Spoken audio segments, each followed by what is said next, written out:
Olá a todos, mais uma vez, obrigado por nos acompanharem, obrigado a quem está inscrito no nosso canal do YouTube, que nos acompanha desde o início desse projeto, agradecer a parceria, agradecer quem nos segue nas redes sociais também, você que está olhando também pode compartilhar com seus amigos, com seus contatos, para que mais pessoas tenham acesso ao conteúdo. Lembrando o nosso objetivo, desde o início do projeto, que é gerar conteúdo de qualidade com profissionais que tenham relevância e principalmente credibilidade, para que possam levar mais pessoas um pouco dessa mensagem de várias áreas do agronegócio, da nossa agricultura. Estamos hoje no nosso episódio 62 e hoje o nosso convidado é o Eduardo Kern Boissink e vamos tratar sobre o tema sucessão familiar rural. O Eduardo, que é advogado agrarista, especialista em soluções para o agronegócio, fundador do escritório Kern Boissink Bombassaro, Advocacia e Consultoria Rural do Agronegócio, escritório que é especializado em soluções para o agronegócio, sobretudo contratos agrários, planejamento patrimonial e sucessório, questões ambientais e de crédito rural.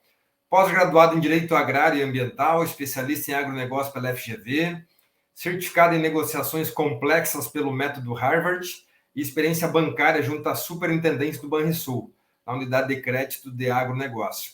Membro da Comissão Especial de Direito Agrário do Agronegócio, da OAB do Rio Grande do Sul, e professor convidado para iniciar o curso de Direito Agrário para o programa Saber Direito da TV Justiça do Supremo Tribunal Federal.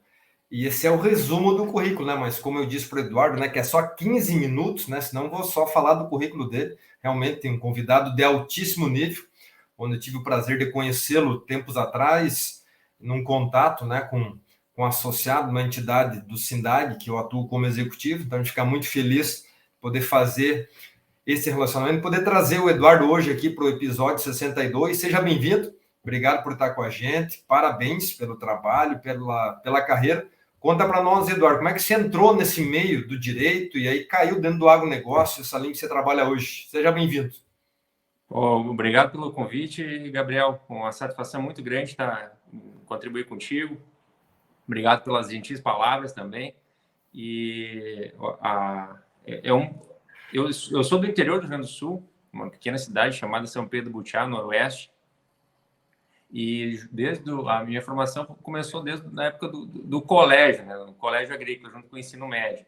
Então, desde lá, eu venho buscando especializações e uma formação na área, né? Então, a formação vem de muito tempo, de berço praticamente, né? Embora não seja filho de produtores rurais, a formação começou muito cedo.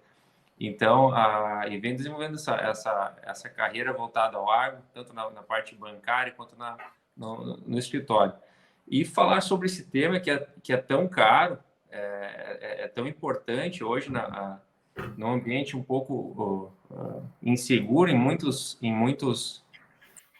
pontos, deixar a parte sucessória de uma família que a gente tem a oportunidade de atender, deixar essa parte sucessória encaminhada, organizada e bem estabelecida é um trabalho muito gratificante que a gente adora fazer e é muito importante ver o amadurecimento de uma família quando resolve encarar a questão sucessória, né?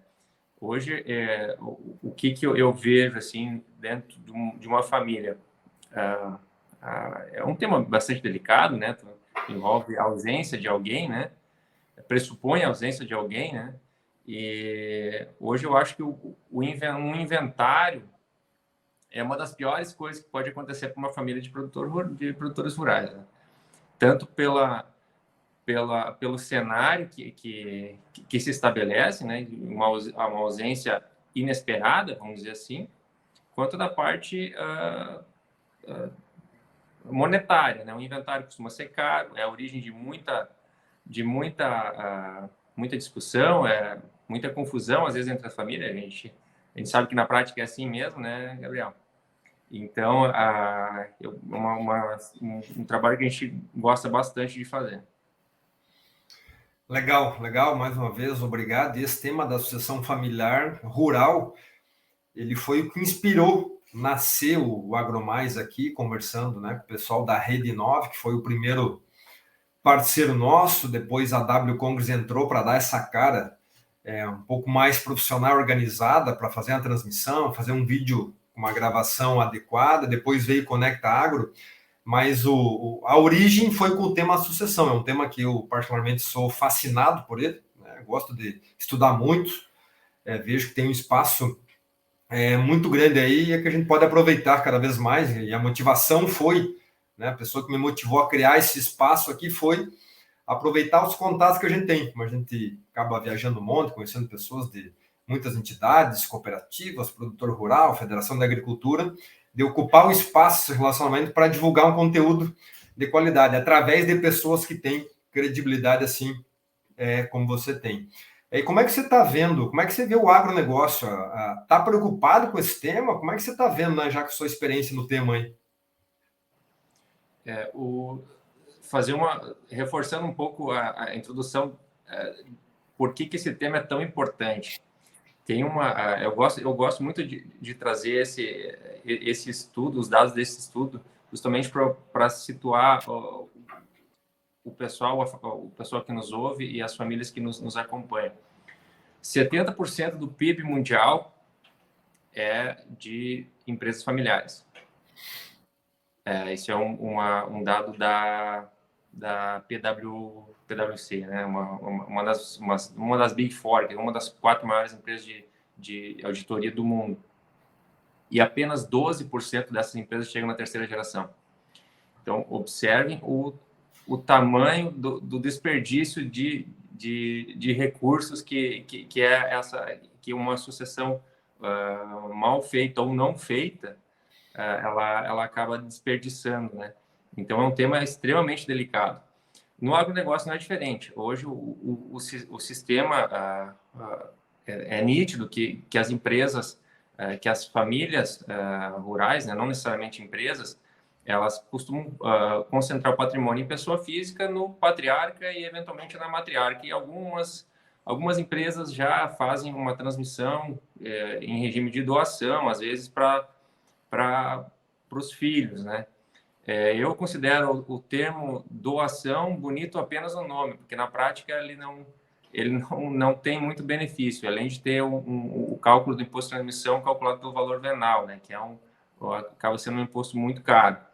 Então, hoje essas famílias já estão, é um tema bastante recorrente entre os produtores, a questão de organizar a parte sucessória de uma maneira onde se estrutura o patrimônio de uma maneira diferente do que é o tradicional, trazendo muitos benefícios, tanto na parte fiscal, tributária e de economia de tributos, quanto justamente na parte sucessória, onde já se faz o planejamento de uma maneira mais clara, com as holdings rurais, holdings familiares, como o pessoal costuma chamar, onde já tem um contrato social, todo mundo já sabe as regras do jogo, as regras da família, com protocolos de governança familiar, conselhos de família, né? Então, acho que todos os pontos familiares são estabelecidos, são claros para todo mundo. Então, isso acaba gerando para a família de produtores. Aqui eu me atenho a falar em sucessão familiar de produtores rurais, então, que é o nosso foco, né? Onde traz toda uma mudança no perfil da família, onde deixa de ser uma família de produtores rurais, pessoas físicas, né? E toda a sorte ou azar de ter que encarar um inventário, e assim já muda quando há esses protocolos de sucessão familiar claros, contratos sociais, já muda o perfil, o pensamento da família, tornando um pensamento mais empresarial, né? Onde se estabeleçam as regras, elas são claras a todo momento para todo mundo. E considerando esse perfil, e como se falou muito bem, que é o nosso foco aqui, pensar no produtor rural, nesse perfil de sucessão, de propriedade rural, por onde começar? Quando alguém procura você aí, por onde começa um processo de sucessão? Qual é o primeiro passo? O que tem que fazer primeiro? O primeiro passo, quando a gente vai atender a gente tem a oportunidade de atender uma família que busca esse tipo de organização, é feito um diagnóstico patrimonial, onde é verificado aonde concentra o patrimônio, que geralmente é na pessoa física do patriarca, né?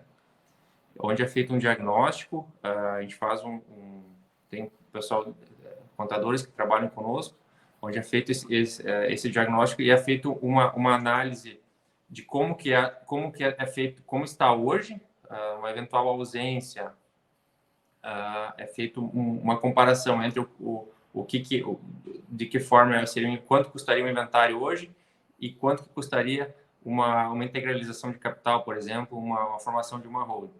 Então, a média de economia tributária gira em torno de 80%. Tá?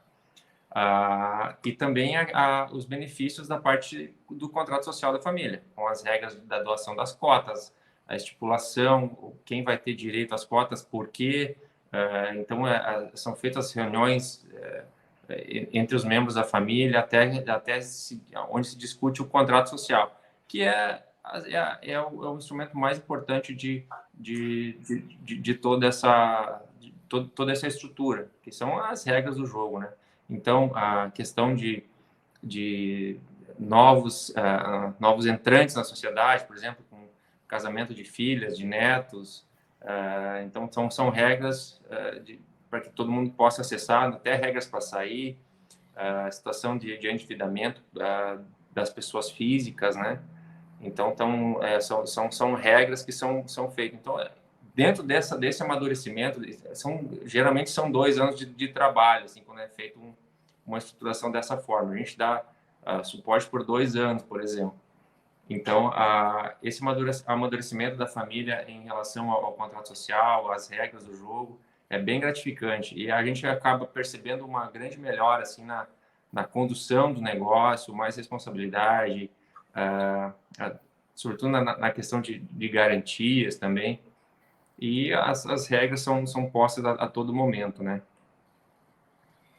E dentro desse processo, depois dele iniciado pela experiência que vocês já têm, o que você conseguiria destacar aqui para a gente como os maiores desafios? Aonde que tranca? Aonde que trava o processo que pode fazer com que não se tenha um plano de sucessão adequado, que pare tudo, cancele a consultoria, porque não avançou? Onde é que pode ou eventualmente já trancou pela experiência de vocês? Sim. Olha só, quando a gente vai apresentar um primeiro projeto assim para a família, a gente pede licença, com todo respeito, porque a gente vai falar de morte, a gente fala de endividamento, a gente fala de filho fora do casamento, a gente fala de separação, enfim, de uma série de situações onde são simulados cenários ruins, né? Justamente para justificar o porquê desse planejamento, né? Tanto a parte patrimonial quanto sucessória. O que pode acontecer, o que a gente vê que acontece, né? Então, às vezes são temas polêmicos, né? Mas hoje, ainda bem que as pessoas já estão maduras, porque uma holding familiar não é uma invenção, não é uma invencionice, não é ilegal. O que acontece? Onde não dá certo, Gabriel? O contrato social mal feito, mal discutido, feito às pressas, justamente ali onde a família não eu já vi algumas holdings que não deram certo, justamente porque o pessoal pega um contrato social modelo de internet e tenta moldar a família àquele modelo. Não é assim. É o contrato social que tem que ser moldado de acordo com aquela família. Então, por isso que a gente dá esse suporte de 2 anos, né? Justamente até amadurecer todas as cláusulas, né? E quando não dá certo, quando é feito ao contrário, quando tenta moldar a família a um contrato social ideal, vamos dizer assim. Então, é aí que não acontece, a holding não acontece, que a sucessão não acontece, os protocolos de governança não dão certo, também acaba gerando muitas brigas familiares também. Então, de uma forma mais madura, feita com mais paciência, as holdings costumam ser bons projetos e estratégias tributárias e sucessórias das famílias. Não, interessante. E um outro ponto aqui, uma curiosidade que eu tenho, a gente está vendo uma era da conectividade, as pessoas têm mais acesso à informação, chega informação até demais para a gente hoje. Isso tem ajudado ao pessoal procurar vocês para fazer o trabalho de consultoria, de assessoria, enfim, antes se planejar enquanto está mais organizado, né? Fazer esse processo de sucessão em vida, né? Até por isso chama-se processo de sucessão, quando todos estão aí, mas planejar isso. Isso tem acontecido, né? A antecipação do planejamento. E aí uma segunda pergunta na mesma aí, quem que geralmente procura? Quem é o membro da família que geralmente procura vocês? Hoje, essa questão do conhecimento circulante hoje ser muito maior, como tu falou, às vezes acaba sendo até um problema, porque as informações chegam erradas ou de maneira obtusa, né? Então, é importante que se filtre um pouco o que tudo que circula, obviamente, com a capacidade de cada um, tem muita gente que não consegue filtrar justamente pela parte técnica, né? Que são os profissionais da área que sabem filtrar. Mas eu acho importante que esse é um tema, antigamente era um tema tabu, né? Falar sobre isso. Ainda mais no sistema germânico, italiano, onde o patriarcalismo não tinha, o pai manda até o último dia e depois começa a bagunça, né? Vamos dizer assim. Então, e aí a gente notou que os filhos já foram para a faculdade, já são agrônomos, veterinários, às vezes até de outra área, mas que já compreendem essas modernidades, vamos dizer assim, que na prática são muito, muito boas para a família quando bem instaladas, né? E justamente quem que busca, quem nos chama para esse tipo de projeto, de estudo, de diagnóstico, até para contrato, são as gerações mais novas, né? Preocupadas, que o amigo já fez, um conhecido vizinho já fez, e acabou dando certo, acabou dando errado, em alguns casos, mas a gente sabe que a maioria dá certo, né? Então, às vezes acaba sendo são as novas gerações aí que são um pouco mais abertas a esse tipo de instrumento de organização.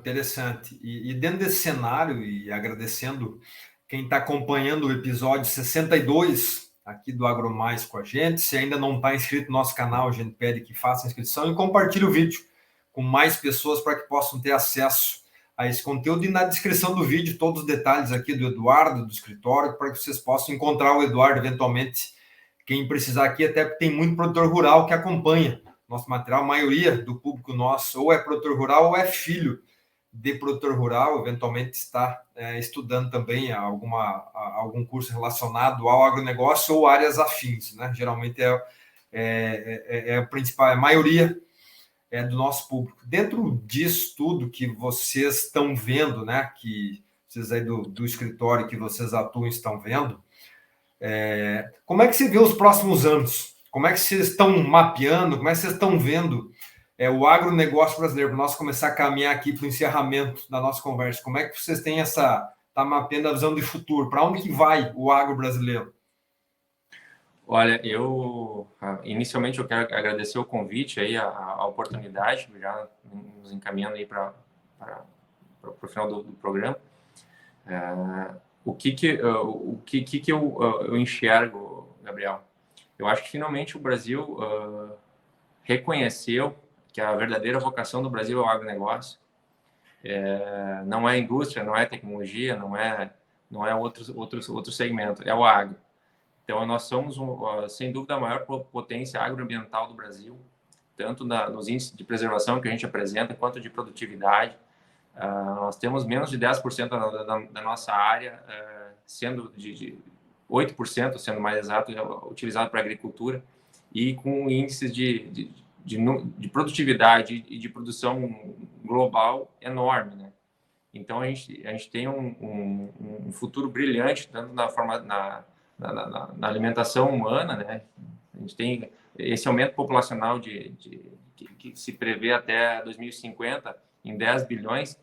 Desse acréscimo de 2,5 bi, a gente vai ser responsável por 40% dessa produção de alimentos. Então, uma responsabilidade enorme. Hoje, a gente já alimenta quase 1 bilhão de pessoas no planeta. Então, a nossa responsabilidade é muito grande, tanto a parte ambiental também. E a gente só vai ter esse sucesso melhorando tanto, não é só na parte de tecnologia e produtividade, é na forma organizacional também. Então, essas estruturações, elas trazem uma segurança tanto para investidor externo, que enxergam que um maior profissionalismo dos produtores, a captação de recursos, por exemplo, um investidor, quando enxerga que uma família tem uma estrutura empresarial na organização, ele já acaba vendo com melhores olhos até. Então, a gente está nessa evolução, tanto na parte interna entre as famílias, quanto na produção global, né? Eu adoro falar sobre esse tema e trazer esses dados aí para elucidar cada vez mais. Sou bastante otimista em relação ao agro. Vivemos um momento político um pouco incerto, assim, em relação ao setor, né?